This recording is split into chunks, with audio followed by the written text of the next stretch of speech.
Alright, welcome to the Avatar Legends multiplayer map tutorial. This is Shaken Bako. I was the head level designer on the Avatar Legends, and let's create our first map. Okay, so you want to go to create new map, enter whatever you want to call your map for your map name. Width and height determines how big your map is, obviously. Let's make a small map for this tutorial map. So we'll do it as small as possible, which is 100 100. Themes determine the looks of each map and also what enemies appear on them. Elevation is just your starting style. Hills have a couple like bumps and stuff in the middle. Border is just kind of an edge around your map, and flat is completely flat. And elevation detail, which is set to medium, is basically just how many elevation nodes you have. Medium seems like a pretty good number, so we'll use that. And now there's a lot to do with the designer. We'll go through each of these. Eventually, let's start by building some water. So you know, let's build some water right here. And when you're building water near the edges, try to go in a straight line like this right here and try to build quite a few nodes around the edge. It prevents basically from your water looking weird is the best way I can describe that. Now see, we got nice smooth water there, and now let's add some tall grass. And like many design options in Avatar Legend, you can change the color and texture by hitting left or right on your D-pad. There's 4 different ones for the tall grass. Let's just use the first one. Now let's build some structures. Those are the heart and soul of this game. So there's some large structures here. Probably not the best for this map though, because it's a little small. So we'll use something a little more modest. Specialized structures are usually ones with animations, although they are in the castle kit as well. This water wheel looks pretty good here, so let's use that. And let's add a windmill, because that's my there's 2 different windmills, but this is my personal favorite. There we go. Now, elevations are probably the biggest thing for map designing. What I usually like to do if I want to have a flat area or a main area, I like to build lots of nodes in a circle or whatever pattern you want. Slightly lower and then slightly lower to make smooth elevations. Of course, you can people build things different ways, but that's just the way I prefer. And let's build some mountains over here, add some style to the basic border. But this is probably where, when you're building a map, this is where you're going to spend most of your time if you want to make a map unique and have its own unique style, because elevations are a big part. So I just added in a little section there. All right. So we have a little bit of uniqueness to this map, but you know what? This is just where we're building. Now, terrain curves. Oh well, first, you know what? Let's save. Let's hit the start button and go to save. I like to save my map every few minutes, just because you never know what happens. Power outage, lightning storm, car crashes in your house. You never know. Settings: show avatar on or off. Basically, that appears where your cursor is. You can have it on or off. I personally like it on because you can use it to check the scale. So let's look at this building. Okay, the door is twice the size of my guy, so that's too big. Let's lower it a little bit. Okay, you know what? Let's do it a little bit more. It's still a little too big. So I personally like using that as a scale, but some people find distracting, so you can turn it off or on. Alright, now trees. Oh, let's use terrain paths first, actually. Let's build a path. This will be our starting area, just because I want it to be. And let's put a path to the water wheel. Now, there are plenty of textures in this game, so you can cycle left and right to go through them all.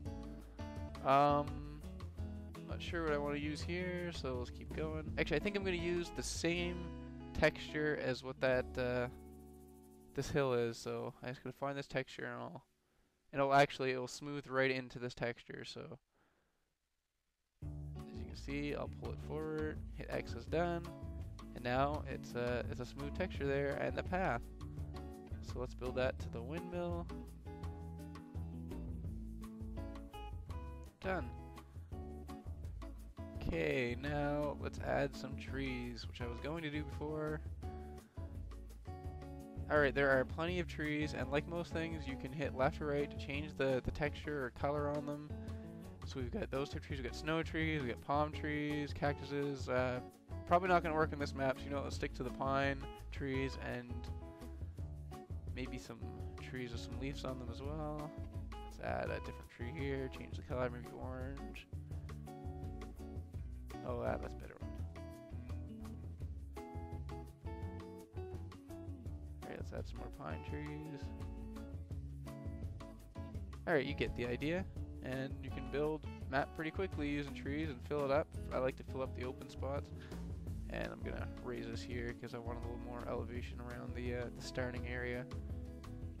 It's not really fun to look off the edge. Alright, let's lower that a little bit.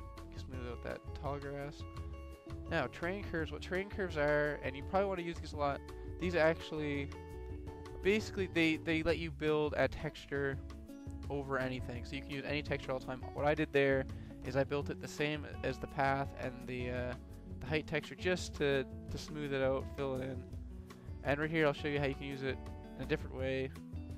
Let's actually smooth it in with that other texture, the terrain layer texture, which I'll get into in a minute. And what you could do, I'm not going to do right now, but you can actually build paths around the edges of terrain curves to actually, and make it the same texture as your terrain curve, and it'll actually make it look really smooth. Just a little tip for you. Now your weather, you can use rain, snow.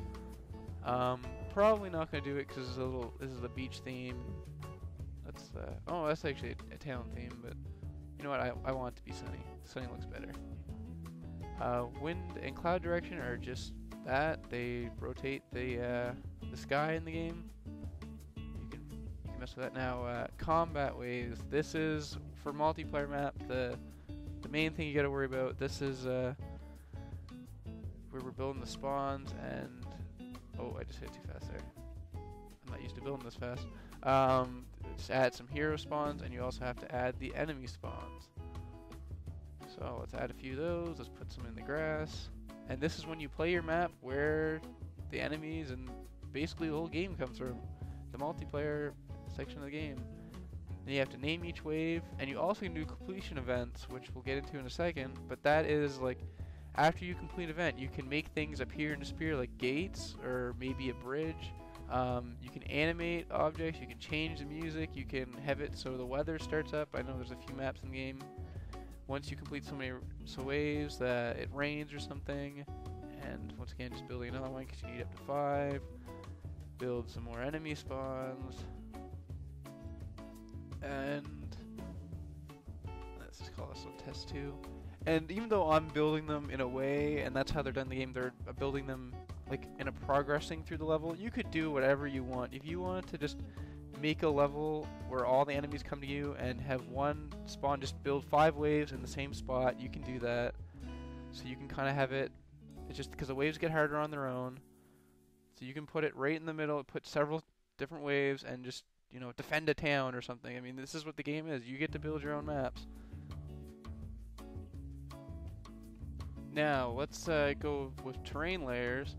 And what terrain layers are basically, you can change the default textures in the game.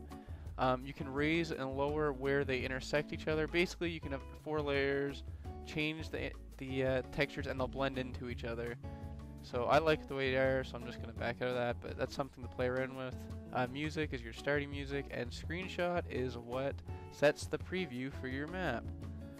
And now, if you hit right bumper or left bumper, you can actually go to this menu, which you can rename your map, change the start time, which is when you play the map, what time of day it is, change the theme, which is the enemy templates, and let's save it again.